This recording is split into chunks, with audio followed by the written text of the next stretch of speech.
Talking with Jerry.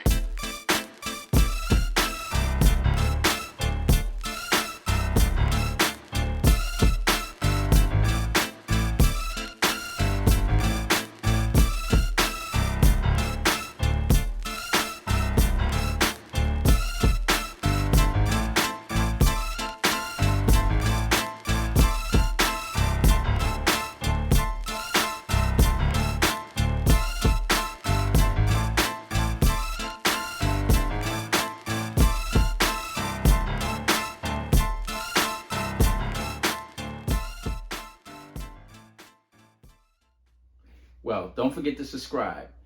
I'm on a little rant tonight, not just a regular episode this evening. It's a little bit different, and I'm on this rant because of some things that have been in the news, and let's get right to it. So, unless you've been away out of town or you don't follow anything in the news at all, you should be aware of the fact that this past weekend, the nation's 16th largest bank, SVB Bank, which is Silicon Valley Bank out in California, failed. It went under, meaning they didn't have cash on hand. If large people were coming in to take out huge deposits, as happens in Silicon Valley, whether it's a company with payroll or a wealthy individual wants to take out $100 million, they would have been strapped. And therefore, regulators came in and closed the bank on Friday. But I think the backstory or the back up story to this overall incident is what is happening in the media, the right-wing media, and amongst numerous individuals that I'm going to get to in a minute, are blaming black people without saying it directly for this bank failing. So what do I mean by that? Black people are being blamed for this bank failure. Well, first of all, you're hearing a lot in the media, the right-wing media, Fox News, which is not news, I'm talking about the Fox cable channel, that the bank was practicing diversity, and that's why it failed. The fact that they had mandates, whether to have a diverse staff or have an inclusion of different ethnic groups or whatever as staff members, which wasn't the case when you see who was running this bank. But they want to blame cold word, black people or people of color, diversity as one of the reasons that the bank failed, which is a racist accusation. In addition to that, they're saying that the bank itself was woke. Once again, cold word for black people or black person, because woke is a term that comes out of the black community, though wasn't used as slang in the 70s, the 80s, the 90s, the 2000s, the 2010s. It goes back a long time ago when black musicians who would travel from the north into the south were told during the 20s and 30s to stay woke. Why? Because you may stop at a gas station, you could end up dead. You could stop at a rest stop, maybe to get something to eat in a sandwich place, or just you would know not to go into certain type of restaurants, but you had to know where to go and where not to go. And of course, we know cases like Emmett Till happened, but even before then, people used to throw around that term, stay woke, which means stay aware of your surroundings. You didn't want to go through a sundown town, which meant that after nightfall, you didn't want to have a flat tire. You didn't want to be in a situation where you would be in despair and you would run into the wrong people and you would actually end up dead in many cases. So that's where the term woke came from. Of course, after George Floyd, people had signs. They would say, I'm woke or stay woke. It then got thrown on to, of course, a negative term and cold word when they say it, black people. So they're saying this bank was woke on top of the diversity as the reason that it failed. So they're giving two reasons related to people of color or black people, and I'll get into some of the other groups they're putting this on for this bank failure. Now, to me, nothing could be more racist than that, besides it being false. But there's dangers in this, not only from the Fox News, the cable channel, some of the other right-wing networks, and some print media, and some media that's online. But I was surprised to see someone that I had done a previous podcast on Bernie Marcus, who is the co-founder of Home Depot, he's worth $6 or $7 billion, maybe $8 billion, who knows, somewhere in that area. And after the bank failed, he went on Fox News and blamed the prioritizing, I'm going to quote now, the diversity and all the woke issues, and that the bank was badly run, and because of that it failed. So in other words, let's just get to the chase. Because the bank had, I don't know, I guess a certain number of black employees, or the fact that they pursued equality in trying to recruit black employees, and of course the bank was woke. I don't know how a bank would be woke. That's what happened to the bank.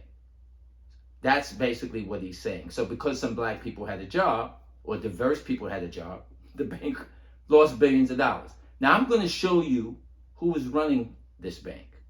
Let's see who was running the bank and why the propaganda of people like Bernie Marcus, and I'm going to get to some others because I might just signaling him out, why this is dangerous.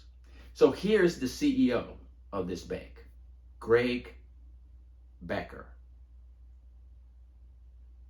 Here is the chief financial officer, Danielle Beck. Here is the chief credit officer, Mark Cadox. Here's Mr. John Chena. He is over investing for the bank, involved with investing, making investments for the bank. Here is Phil Cox. He's the chief operations officer. There's one woman that I see here. Her name is Kim Olson, and she's the chief risk officer. And here's John Peters. He's the chief auditor. Now this is what, I was able to pull and do some research on. It's up to date as far as I know. I think some people may have resigned or whatever, who knows, recently in the last couple of days or whatever. But as you can see from the pictures, I don't see anybody black. I don't see anybody of color, a person of color running this bank. Now there was allegedly, I couldn't find a black member of the board of directors, but he has no power. You're on the board of directors to a bank or whoever, auto company, fast food company, product manufacturer of goods. You show up once or twice a year for a meeting. They tell you what's going on with the company. Sometimes you may vote in a new president. There's people that have applied for a job. The CEO is going to leave or something like that, or you give a vote of no confidence. They're not running the business because they're at a meeting one day a year, 2 days a year. Okay?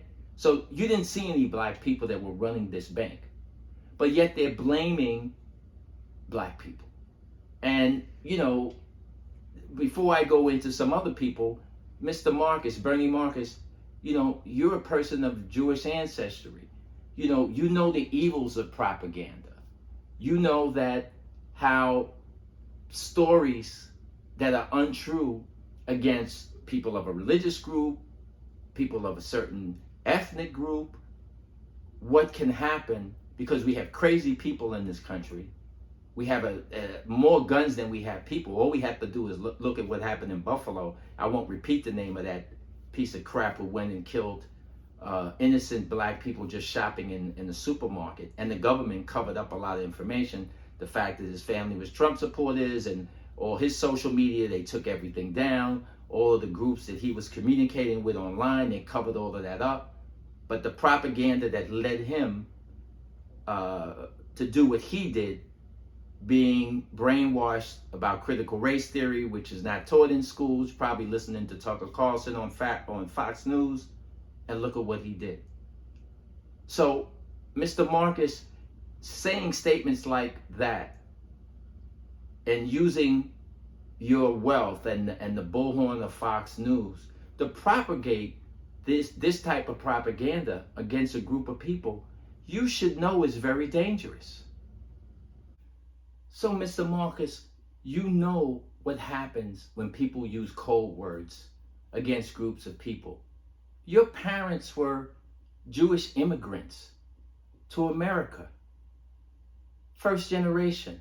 Your parents coming here, probably passing the Statue of Liberty.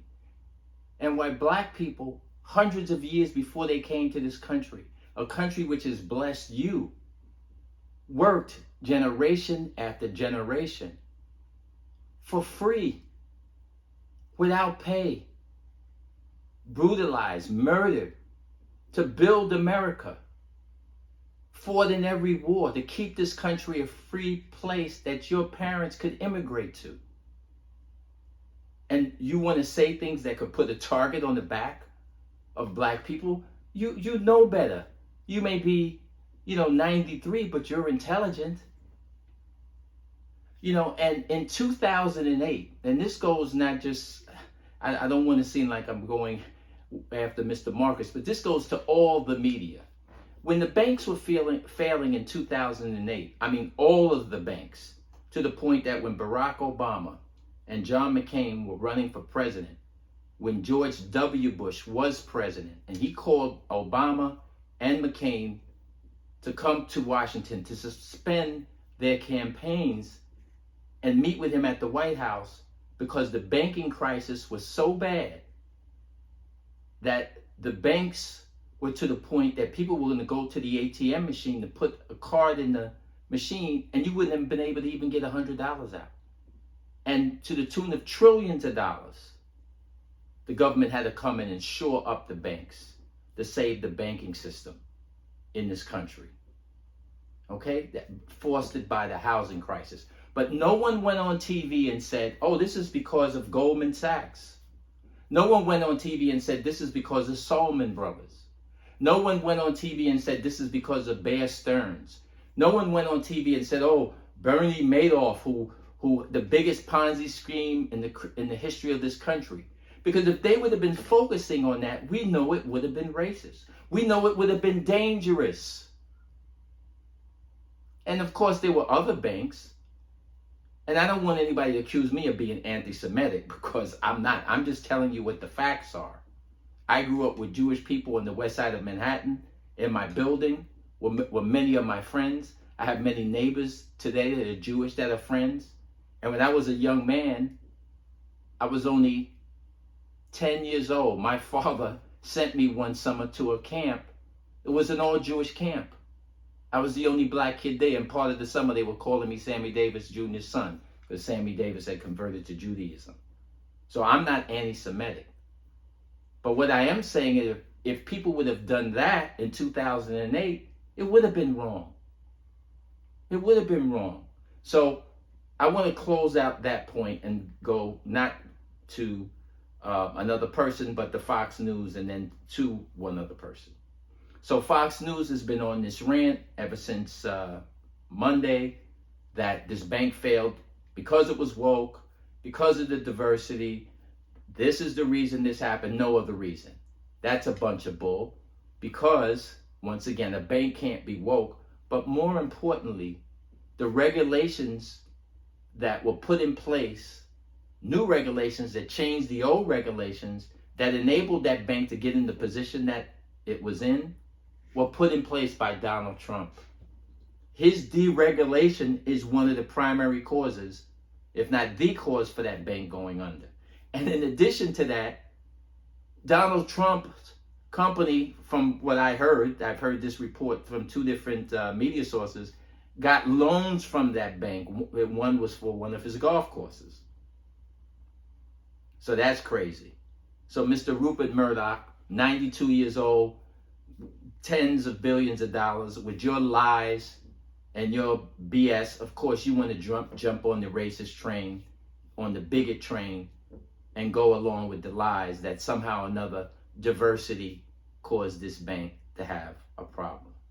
And I'll close with the last individual who is a fascist, the governor of the state of Florida. And what did he do? What did this dictator do? I'll give you a quote about the bank failing. The culprit was diversity, equity, and inclusion. That's why the bank went under. Again, quote, the culprit was diversity, equity, and inclusion. So again, There was some magical black people working there. I showed you who was running the bank. Equity means just fairness. I don't know how equity being fair to the customers or whoever, I don't know what he's talking about. And inclusion, well, the inclusion of that community, because it was just a California bank. It's not a national bank. The people who have deposits there are Silicon Valley people. So I don't know where the inclusion comes from, what he's even talking about, other than to try to trick people that the inclusion meant that they were trying to force black people or something to be customers of the bank or to work at the bank. But it shows you the level of sickness, bigotry, and racism that we even have at the highest level of running a state, that a governor who wants to be president but is nothing but a fascist can make statements like that. I can't think of anything more evil than people putting out these kinds of statements, especially the fact that these are, to a degree, very dangerous times that we're in. And we haven't seen times like this, in about 40, 50 years. And 40 or 50 years ago, you didn't have social media, you didn't have a bunch of cable channels, you didn't have 24-hour news. We didn't have people storming the United States Capitol either. So that's my rant. If you are a person who is anti-racist, I would hope you would agree with me. I would hope that you would like and share this with other people, tell other people to watch it. I'm not putting off a call to action to call somebody and say you're upset. I'm not saying boycott a particular store. But if you're not up on everything that has been going on, I hope I've brought you some information that would help you see it from another light, some of the facts that are not being discussed on television or in the media. And don't be fooled by the BS.